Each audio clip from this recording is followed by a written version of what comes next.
send us off. Hello. Nice. Hey, I want to tell you a little bit about these graphics.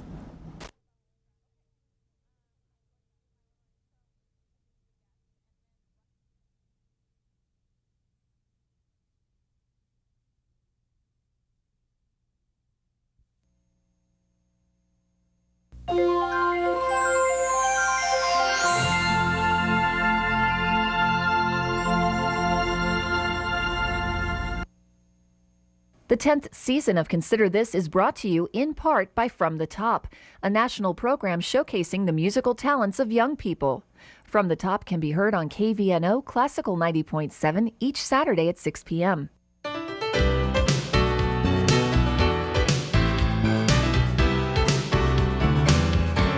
Consider This, a program of issues and information behind today's news. Once again, from the campus of the University of Nebraska at Omaha, here is your host, Andrea McMaster. Nursing is the nation's largest healthcare profession, but it is estimated that by the year 2020, our nation could encounter a shortage of about 1 million nurses. That is, unless we take corrective measures now. Hello, everyone. I'm Andrea McMaster, and thank you for joining us for this edition of Consider This. Why will our nation and our state face a huge nursing shortage in the next several years, and how is our state working to prevent a nursing shortage? We're going to explore the answers to these questions on today's show. I want to begin by introducing our guest to you, Marilyn Valerio. Thank you for being with us today, who's the chairman of the board with the Nebraska Center for Nursing and associate dean of the Nebraska Methodist College of Nursing. And I could go on and on with your credentials, but the big reason you're here today is with your work with the Nebraska Center for Nursing. Yes. And thanks for being here. And Charlene Kelly as well, who's the lead staff person with the Nebraska Center for Nursing and the section administrator for nursing and nursing support credentialing in the Nebraska Department of Health and Human Services. Right. You both have such lengthy titles, so that takes up part of our show here. No, we're glad to have both of you with us. I'm going to give our viewers a couple of details, background details on Nebraska Center for Nursing before we get going here. This was compiled by a report that the Nebraska Center for Nursing put together. Nebraska Center for Nursing models suggest that by the year 2020, Nebraska will have a shortage of about 3,800 nurses, or about 20% of demand. It is estimated that the nation will encounter a shortage of about 1 million nurses unless we take corrective measures now. That's why the Nebraska Center for Nursing was formed to make a difference. Some of the major factors creating Nebraska's shortage, according to the Nebraska Center for Nursing study, include the aging population. We are seeing the nursing shortage at the same time that the first group of baby boomers is entering retirement, meaning the health needs of an older population will only increase the demand for nursing services. Second reason, retirement. Nebraska will lose 25% of its nursing workforce to retirement in the next 7 to 10 years, resulting in an even larger gap between the supply and demand for nurses. The average age of nurses in Nebraska right now, 45 years of age. The average age of nursing faculty in Nebraska, 53 years of age. Finally, the third reason that might see Nebraska's nursing shortage is the migration of younger nurses to other states. That gives you a little background about why you were formed and why the two of you are working with the Nebraska Center for Nursing. Right. So talk a little bit about when it was founded back in the year 2000, its purpose, and we'll get to the goals here in a little bit. Okay. The legislature actually initiated the Nebraska Center for Nursing based on an identified need, looking down the road and seeing that we have a current shortage, but that we knew it was going to get much worse. So they formulated the center, gave it into the Department of Health and Human Services for administration, and then the governor appointed the board, which has continued to serve. We meet about every other month and have developed a strategic plan and are trying to work that plan. Okay. I think we've talked about this already before the show even got going, that people are thinking, okay, we're talking about a nursing shortage, but right now we're not really seeing one in the state of Nebraska, and we're talking about the year 2020. And this was formed way back in the year 2000. Why is it so important and critical that we're working right now on the nursing shortage? I think one of the things is that the current shortage that we're experiencing actually began 9 years ago, in 1998. And what has happened is there have often been shortages in nursing, but they've recovered and kind of gone back to the status quo. This one has not done that. even as it's recovered some, as you indicated when you first started, what's going to happen is we're going to have more people retiring, therefore older, therefore needing more healthcare services. But along with that, you're going to have a lot of the practicing nurses retiring, not going to be giving the services, so you're compounding that shortage. That's one of the things I think that's caused this to be more of a concern and certainly brought it more to the forefront. Do you think that this is something, a conversation that should be taking place in every healthcare facility, in every hospital? What are we going to do about the nursing shortage? Does this really need to be a state discussion? From my perspective, yes. Yeah, I really think it needs to be a state discussion. I don't think there's any lack of awareness in the healthcare facilities of the issues at hand and what's coming. There is a need for, I think, more of the state's resources to be placed to counteract the problem. We've seen in other states, millions and millions of dollars being earmarked for increased faculty salaries and recruitment and retention of nurses and a variety of different strategies that we really haven't seen in this state. So I think there's still a lot of work to be done. Okay. Well, let's get back to talking about what some of the goals are of the Center for Nursing, and then I'm going to go through a list of some of them here, and then I'll have you kind of go more in depth of what these goals mean. The Nebraska Center for Nursing has established 4 priority goals to decrease and eventually eliminate the nursing shortage, and the goals include recruitment into the profession, including men and minorities, increasing capacity in the state's nursing education programs by increasing the number of qualified faculty and fostering efficient and creative use of clinical resources for student education, retaining our state's existing nurses and stopping the outmigration of new graduates from our state. And then finally, the final goal of the Nebraska Center for Nursing, collection analysis of data to measure outcomes for each of these goals. Okay, so let's begin with the first one here, recruitment into the profession, including men and minorities. We often hear about this, that it is a women's field. It is. And it's a Caucasian women's field. We're still about 95% female Caucasians in nursing. And so that we know that our vast underserved population in nursing are the minorities and the men.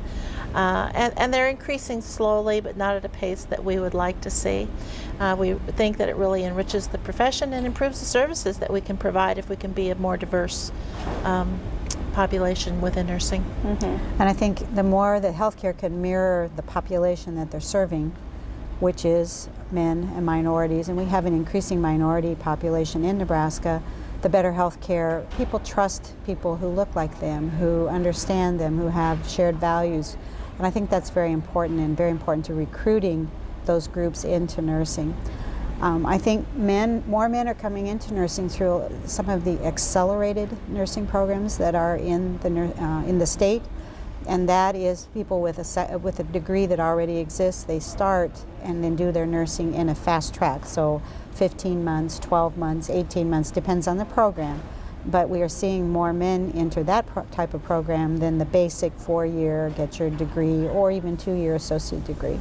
Do you think there's still this stigma from long ago that it's such a women's profession that it is hard to break that, to get men to think when they're in high school about going to nursing school? I think there's still some of that. I think there's been some progress there. We have lots of really good role models out there, men that have chosen nursing, and we've been trying to work with them to encourage other young men to take the same path. It is a field, and I want to highlight this too, we'll get back to the goals, but it is a field that offers so many opportunities. And I think when people realize that and the availability for jobs as well. It's ranked at the top position. I think until 2012 or 2014, it's in the top 10, the number 1. Nursing is the most desired profession. I think more men are understanding that and realizing that and coming into it for those reasons as well. But you're right, the diversity, the variety, the practice arenas you have many and wonderful opportunities. for both men and women. So when you think about that and picking a job when you're going to Right. college, you want to know when you're picking a field that you're going to have a job when you graduate. Absolutely. And you'll have a job no matter where you live. Absolutely. I mean, nurses are Yeah. needed everywhere. Right. So it's a very mobile profession. You can take it with you wherever you go. Right. Increasing the capacity in the state's nursing education programs by increasing the number of qualified faculty. I have heard just recently, some of our national news were reporting on that there are so many students who want to go. I think this was in the state of Arizona, want to go to school, want to go to nursing school, and they're turning away students because they just don't have the faculty. And that's real, and it's not just the faculty. You have to have the clinical sites for them to practice. Even in Omaha, we have a huge competition for where you're going to take the students so that they can learn to do what they need to learn to do in a clinical site. Faculty are older, as you indicated at the beginning, on average, than the practicing nurses. I think PhDs in Nebraska are 56 on average. If you think about retirement and you think maybe 65, if you use that as the retirement age, that's not a very long period of time. People enter into higher degree programs as they get older. They're not going from the baccalaureate at 22 or 24 right into these programs. They wait, they practice, they enter later. So our faculty are older. And to be a faculty member at our nursing colleges in the state of Nebraska, do you have to have a PhD? Depends. You do not by state regulations. You need to have a master's, and we have some faculty who are working on a master's degree, but they must complete it within 6 years in order to continue. But that's in all programs. You have, even LPN through BSN and higher degree, you need a master's degree to teach in those programs. So you do have to have an advanced education in order to do that, which requires time, it requires money. People cannot always work full time, and that's, I think, going back to what you're talking about, Charlene, they need to be able to have some support, and that's what other states are doing right now through their legislative processes. Well, the state legislature did pass a measure that would really help those students who are looking to go to nursing school and looking to become a faculty member, right? That's the Nursing Faculty Student Loan Act.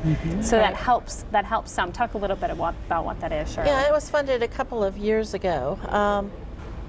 It's monies that we loan to nurses that are willing to go to graduate school with the understanding that they'll teach in a nursing program when they graduate. And for every year that they receive a loan, they need to teach 2 years, and then that loan is forgiven. There's no payback associated with it. And so I think that's an effective strategy. The funding is less than we would like to see, but it's certainly a good start. Okay, and the third goal is retaining our state's existing nurses and stopping the out migration of new graduates. I guess we see this in every field, but how do you do that? I suppose there are a lot of different things. Work environment, if you look at the literature, if you enjoy and you have relationships that work well, that's how you retain people in any field, not just nursing. So the environment that people work in is extremely important. I think the older, non-traditional nursing graduates tend to be the ones that will stay, particularly if they're coming from the more rural areas, from the parts of the state where that's their home, that's their family. They will go back there, they will stay there. Younger graduates think that there's the world out there, I'm going to go and take a look and see what it is. Many of them come back, and I think we have some students who come here from other states as well, to move here with spouses, move here because they're interested in the state. So I'm not sure. I think some of it is going to happen no matter what you do, just because that's a normal phenomenon. But I do think we can do a lot with work environments and a lot with supporting both institutions who hire nurses, but also then the nurses themselves. That's really been the goal of the Magnet Hospital program, is to develop excellence in the workplace. And the outcome of that is that you do have retention of good nurses. And we've seen several hospitals in the state achieve that status in the last few years. Right. Retaining nurses, I read someplace in preparing for this show, though, that part of that is a lot of nurses are seeing opportunities to move away from maybe the bedside nurse, but to an administration role or other areas. So you're losing some of those nurses that will daily care for patients, just because there are so many more opportunities. Right. Yeah, don't you think if you think about it, it's under 60% of nurses are employed in acute care, which would be like hospital settings. As many are we're almost at a 50-50. People are employed in a variety of settings, whether it would be student health at a university, or in employee health at some business, or in doctors' offices or clinics. So I think we have such a variety that we're losing some people at the bedside, but we're also diminishing the time people spend in acute care as well. So that's one impact that we've really noticed. Is the Center for Nursing here in Nebraska working with similar organizations around the country? We recently joined the national organization. There are probably in excess of 30 states that have similar types of centers, and about 20 to 25 of those have joined together into a national organization to share ideas and strategies and resources, and so we don't all have to reinvent the same wheel. We learn from each other and get ideas and employ those strategies in our state. So it's been very helpful. Well, I know this question I could answer myself, and some of the viewers probably could too, but I want to hear from your perspective. Why should everyone, why should our viewers, why should I care about the nursing shortage? Primarily because you will need nurses at some point, whether it would be for yourself, your parents, your children, your spouse, your friends. Nursing is probably the most, well, it's the largest, as you said, in healthcare, but also the people who spend the most time one-to-one with clients or patients. I think if we understood the importance of that role and how important it is to collaborate between healthcare, number one, that's a very critical piece. But nursing is kind of the glue that holds everything together in many settings and for many people. I think it's the way nurses are educated. I think it's the way they choose to practice. That's why they go into it. I don't know if you... I agree, and the when hospitals don't have enough nurses, they're forced to shut down beds. When they do that, it slows down services, whether it be surgery or whatever, and people end up having to wait longer in order to get those services that they need. Not because the surgery is not available, but the follow-up care is not available in the form of the nursing staff. Are our smaller Nebraska communities, some of the rural areas, going to see even a greater impact than Lincoln and Omaha would? I would say yes, based on population. Population, age of population. We know the age, average age in the rural areas is older, so I think they'll have more of a need for healthcare services. They also have more difficulty recruiting nurses into the rural area. Probably their best strategy is kind of a grow your own strategy.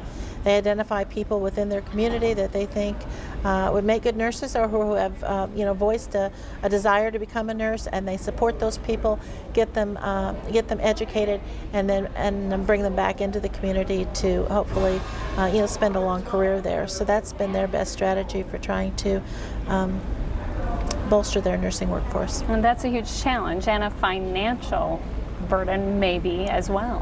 Yeah, it is. And it is for the person who's going back to school too. They give up usually work. They may have to leave their home community if there's not a program available to them. We have a lot of online programs now, but not for basic education. So when you're first earning your LPN or your RN, you need to be where you can be supervised. There's some creative kinds of planning going on where you might be able to do coursework online, and then have faculty who become like mentors or preceptors in their own communities to do the clinicals. But again, if you're talking 3, 1, 2 students, and you have to hire a faculty member, that's expensive. And so you have to, how does that work? How would we make that work? I think it can be done. I think it takes a lot of collaboration, cooperation between the people who are trying to pull it off and make it work. Well, you really answered my next question, but maybe there's some more details you want to share, is how are schools and hospitals dealing with this nursing shortage, and what are they doing? Well, we are full. I was talking to students today, and this particular young woman said, I came here because I liked the smaller classes, which is what our school had offered. And they've doubled in size since she started. And I said, I certainly understand that we're all trying to respond to the need to take students in. So schools are really have opened up. They're taking more students who are, if they're qualified, they have to meet their criteria, but we are trying to do that. Clinical facilities, if you can imagine, if you ran students, some students are there, you know, Saturday, Sunday, and then Monday through Friday. That's a lot for staff and for the patients that they're caring for, particularly in hospital settings. So it's a delicate balance between educating. Now, one thing we are doing is we're using more simulation. And I don't know if you've ever seen some of the simulators, but they're quite sophisticated. We had a group of counselors from Nebraska who came and actually visited several colleges in this area, and they got to come into the labs, and then we would do demonstrations for them with these simulators, and they had a chance to ask questions. What should we be telling high school students? What should they be studying? It was really a very positive event, I thought, for them to actually come and get a feel for what is nursing, what are some of the other health professions doing right now as far as education. Patients have to understand then too that are in that clinical setting that this is they have to, I guess the patients have to have more patience. They do. For some of that training to go on. Yeah. And to just kind of understand that, because I was going to ask you, well, how do you think the people who are watching this show can help with our nursing shortage? And that would be one way, is just realizing that you might be seen by a student and then seen by the actual nurse. Right, and answer the same questions over and over again. Right. So it does require some patience. Right, it does, yeah. And I think if people listening understand that they can impact their own well-being by speaking up and saying we need health professionals, we need to support that. That needs to be a priority for everyone, not just for nursing and nursing educators or providers of care, that it really is critical to you or to whomever to know that you have the best prepared people caring for you and that there will continue to be there. So I think talking to legislators, talking to schools to say, you know, what are we doing to make sure people are going into healthcare? Are they being prepared? It starts when people are in grade school and high school as they study and prepare to become whatever they're going to become. We have to make sure it's there. What can the state legislature continue to do? I know in other states they've really backed programs for funding, and in our state somewhat, but it's the beginnings. What would you encourage our senators to do? I guess I'd encourage them to become informed, to study the issues, to look at the data, to see where we're going, to look at the impact it's going to have on the health of Nebraskans, and then to step up to the plate to invest in the strategies that can help to address some of those issues. Because more funding is needed. It is, and you know, and everybody Right. has Right. has their hand out. We understand that. But if you could have more funding in supporting students to go to school in nursing, that could be an incentive and a huge encouragement. And it doesn't have to come just from the legislature either. In a lot of states, we've seen donors and large companies and corporations step up to partner, perhaps with the legislature or with other entities to help to fund some of those causes. Who would you or who should consider becoming a nurse? What type of person would you like to see become a nurse? I believe strongly that people should care about people, but they should be willing to advocate, to step up into leadership positions, to be assertive in expressing and understanding needs in an environment. I think those communication skills are essential to negotiate with, whether it's with the client and the family or with other care providers or the administrators in an institution. I also think the ability to think, to synthesize, to really put things together, because we cannot teach people everything they need to know about healthcare. It is evolving far too rapidly. We can teach them how to think and to really look and to know where to go to find the information. So I think there's a lot of high-level thinking that goes into being a nurse, and that's really essential. I think we need well-motivated and intelligent young people. Nursing is a hard course of study, and some people get into it and find out that they just can't handle it. We encourage people to take lots of math and science and social science courses, in their high school studies, so that they can be better prepared to face the curriculum that they'll find when they get to nursing. What's ahead for the Nebraska Center for Nursing? Well, we have life until 2010 at least. And we kind of have to evaluate that as we go along. We don't want to exist just for existence sake. We'd like to think that we could, solve this problem and work our way out of a job, I guess. We think continued data collection is that's not going to end. We need to continue to monitor the nursing workforce and its impact that it has on the health of Nebraskans. So that piece of it is going to go on, but I guess we'd like to think that at some point we wouldn't be needed anymore. That would be good. And I want to hear a little bit about who you are. We haven't heard yet, and who forms the Nebraska Center for Nursing group. Who's a part of the group? Well, the board is made up of a 16-member board appointed by the governor, and the board members are from all across the state. Most of them are nurses, but not all of them. Most of them do have some kind of a relationship to health care. They serve 4-year terms, can serve a second term, and then may choose to step down or are replaced by the governor. And we really try to get a real well-rounded board that has experience in all facets of healthcare and nursing, so that they can contribute as much as possible. But it's been a very active board, and we really appreciate their work. This is volunteer time of the board. It is. Outside of what your other professions are as well. Right. They're all practicing nurses or other healthcare professionals or consumers or with an interest in healthcare that serve on the board. Okay. Well, I also want to point people to the website for the Nebraska Center for Nursing, because it also has a link on there for if you're interested in a career in nursing, there's the options to go to as well.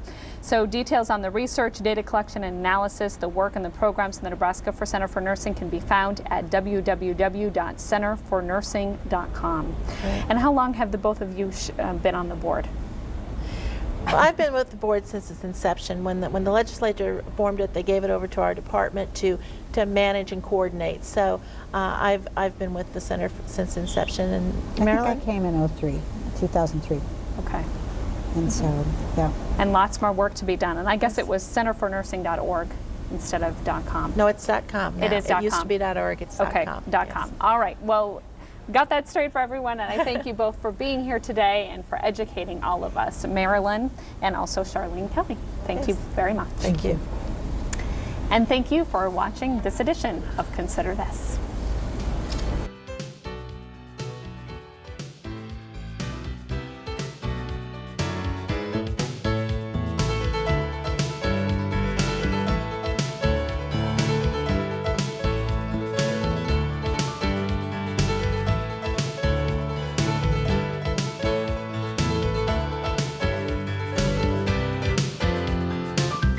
Consider This is an issues and information program produced by UNO Television. More information and program archives can be found at unotv.unomaha.edu. If you'd like to share your comments about this show, call UNO TV at 402-554-2516 during regular business hours. The 10th season of Consider This is brought to you in part by From the Top, a national program showcasing the musical talents of young people. From the Top can be heard on KVNO Classical 90.7 each Saturday at 6 p.m.